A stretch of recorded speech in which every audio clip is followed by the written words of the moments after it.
Welcome back to my channel.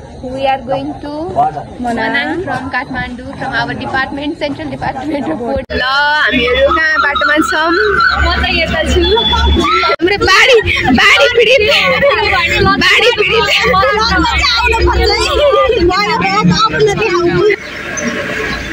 Now we are heading to Timang from Besi Sahar.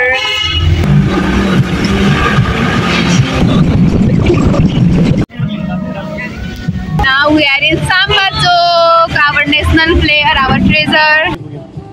यो चाहिँ नेपालको पहिलो सुरुङ मार्ग।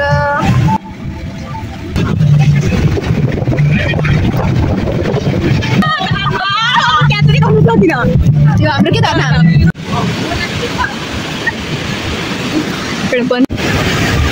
मर्स्याङदीप सायो लमजुङ खाँदैछौँ हामी हामी चाहिँ आदिबाट नास्ता गरेर अब कहाँ जाने गरे अब हामी अक्टोबर जाने Stay tuned.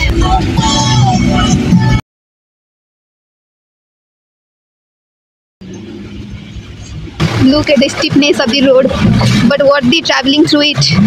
बाटोको अवस्था हेर्नुस् यस्तो गाह्रो छ तर यो बाटोमा हिँड्नु चाहिँ एकदम वर्दी छ।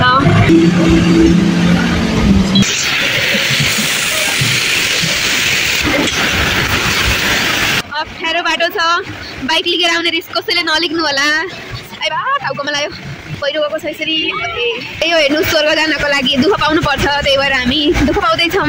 नेपाल साँच्चै स्वर्ग हो स्वर्गको टुक्रा नै होइन पुरै स्वर्ग हो।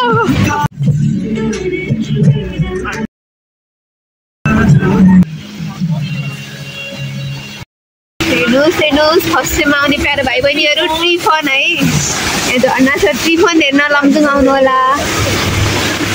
स्याङ्गे लमजुङ आयौँ दाइहरू काठबाट खेल्नु भयो हामीहरू स्याङ्गे हामी यो के फुल हो हजुर के फुल रचना हो इन्भेजिभ स्पेसिस रहेछ इन्भेजिभ भनेर हेला गर्छौँ तर यस्तो ब्युटिफुल देखिन्छ। सरी हेलो सुला हाम्रो स्याङ्गे झर्ना जाने बाटो हेर्नु सिडी यस्तो ठाडो छ अप्ठ्यारो छ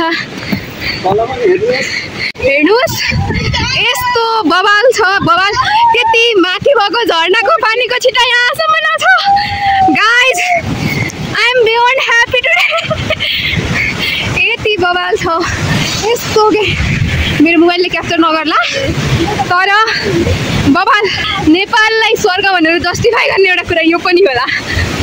everyone is enjoying the view of Syange झर्ना। म सानी मान्छे हराइहाल्छु साथीहरूलाई हेर्नु छ स्याङ्गे झर्नामा हाम्रो साथी रोइनी जुका स्याङ्गे झर्नामा जुका फोटो खिच्नको लागि यतिको डेडिकेटेड चाहिँ हुनुपर्छ ल हामी फोटो भिडियो खिच्न आउँदा यस्तो भिजेम लुक एट द ब्युटी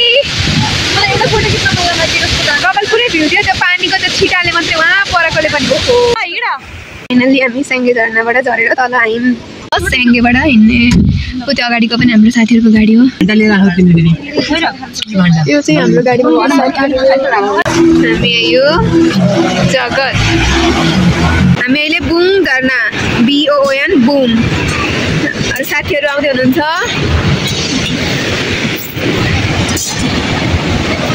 यो चाहिँ हाम्रो लमजुङको लास्ट गाउँ च्याम्चे बजार राम्रो छ घुम्न आउनु सबजना जगतको ब्युटी।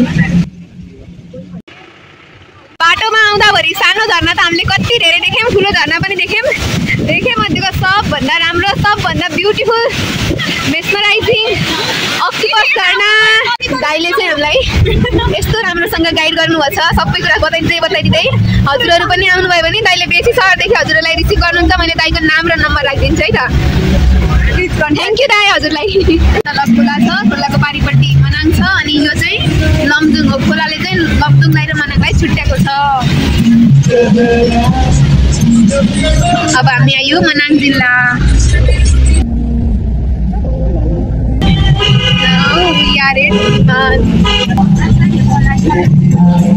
हामी आयो थिमाङ मनाङ। यहाँको हेरेर चाहिँ कतिको जाडो छ अनुमान लाउन सक्नुहुन्छ है। सही जाडो छ, पानी परिरहेको विशेष।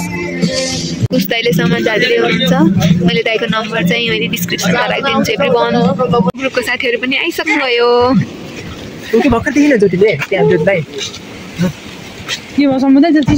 भेज्नु भयो दाइ। हाम्रो स्टे गर्ने होटलमा आयौँ। हेर्नुहोस् स्याउ, आफ्नै नेपालमा फलेको स्याउ। हाम्रो साथीहरू पनि आए। मेहनती हातहरूले सामान बोक्नुहोस्। आएर खाना खाइसक्नु भयो। कस्तो छ खाना साथीहरू? मनाङको खाना हाम्रो खाना खाने बेला भयो।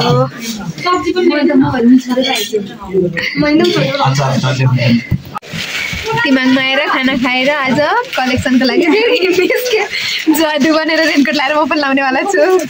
हामी चाहिँ कलेक्सनको लागि हिँडिसक्यौँ।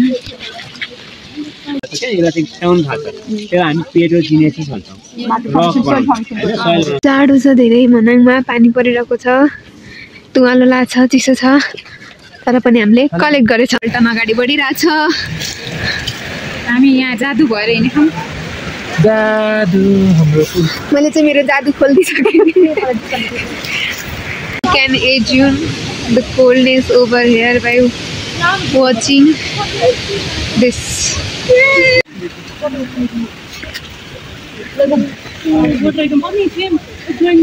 Now we are heading back to our hotel where we are staying in our temperate region of forest. मैले हाई इन इफ आज चाहिँ हाम्रो ग्रुपले अहिलेसम्म चाहिँ 36 वटा कलेक्ट गरिसक्यो स्पेसहरू। वानको कलेक्सन भनेको 33-40 अराउन्ड 40। अब होटल फर्किँदा फर्किँदै पनि कलेक्ट हुन सक्छ। 36 वटा अराउन्ड 40 करेला अर्पेटो स्पर्मा एक्सन गरेर हाम्रो ग्रुपले चाहिँ होटल फर्क्यौँ। अब यसको काम गरेको चाहिँ मैले पुग्दैन होला यो ब्लगमा। पुग्यो भने चाहिँ हाल्छु, नआयो भने भोलिकोमा हाल्छु। Stay tune guys. यो चाहिँ हाम्रो दिनभरिको कामलाई नाम दिने टाइम।